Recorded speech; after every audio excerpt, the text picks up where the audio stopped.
Today we are going to look at EdPuzzle. I'm going to show you how it's used, what it's used for, and hopefully you can make a decision on whether it would be something that you would like to use in your classroom. And so first of all, we're going to log in here. I'm a teacher. I'm going to sign in with my Google account. It gets to our home screen here. Here we have a few settings. We have my content. This is videos that I've assigned in the past or used or created in the past. We have my network, which are other teachers at my school, TH School. And notifications. This tells us when somebody joins a class or an assignment is finished and it needs to be marked, things like this. Under here, these are my classes. So I have the 1 math class, 3 science classes. So we are going to look at adding a class here. So we're going to create a new class. You can just import classes from your Google Classroom, Microsoft Teams, whichever system you may be using. Or you can create a class manually. You type in the name. I'm going to go demo class, description, blah, blah. Needed grade level, grade 12, subject, science. And we're going to keep it with classic. We're going to create. Okay, so now we have a class created. And we've added our members. We have 1 student in this class. We have 1 teacher. You can add another teacher. You can add as many students as you want to your class. Okay? Now we can make an assignment. So let's go back to the home page and find a video that we would like to use. The community are videos that have been shared by TH School, my school. And these kind of overlap a little bit. What we want to do is go to YouTube and find a video there. The main reason being is almost any video you can think of, some teacher somewhere has made questions for you on that video, and it's just a time saver. I do recommend watching the video, making sure those questions that they ask are in line with what your objectives are. Okay? So I'm teaching about electrolysis right now. So let's look up electrolysis videos. Let's see what we have. So I see right away here. This is videos that I'm very familiar with. This is Professor Dave. I like him. I like the way his videos are taught. So I'm going to choose this one.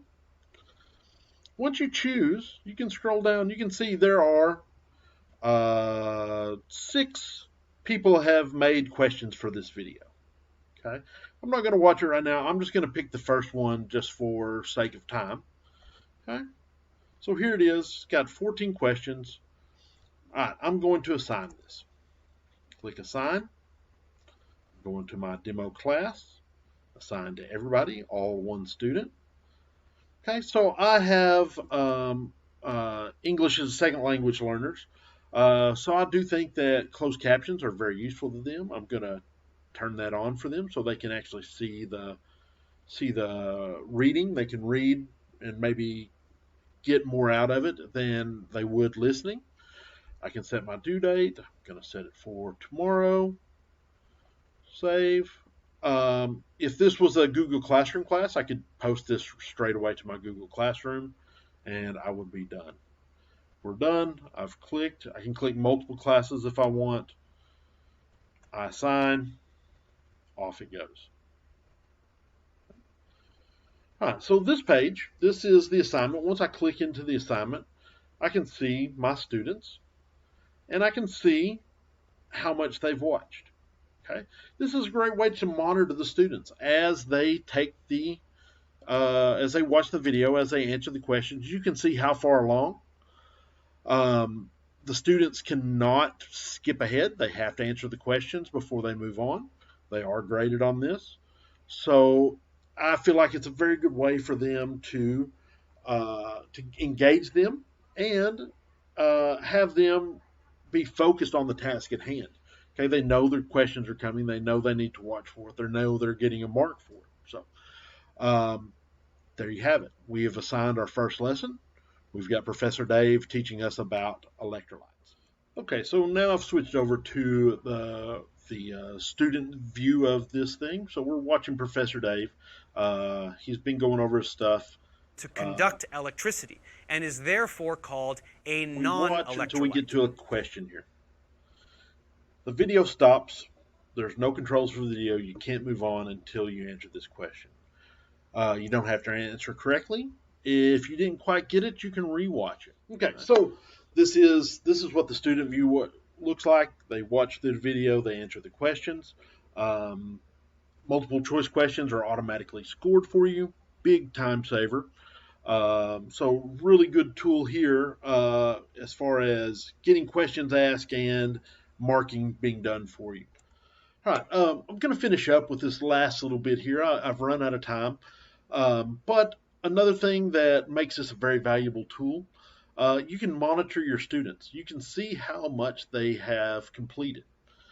So if you see that the majority of the class is at 50%, where this student is at 10, you can go see if that student is having trouble with this subject.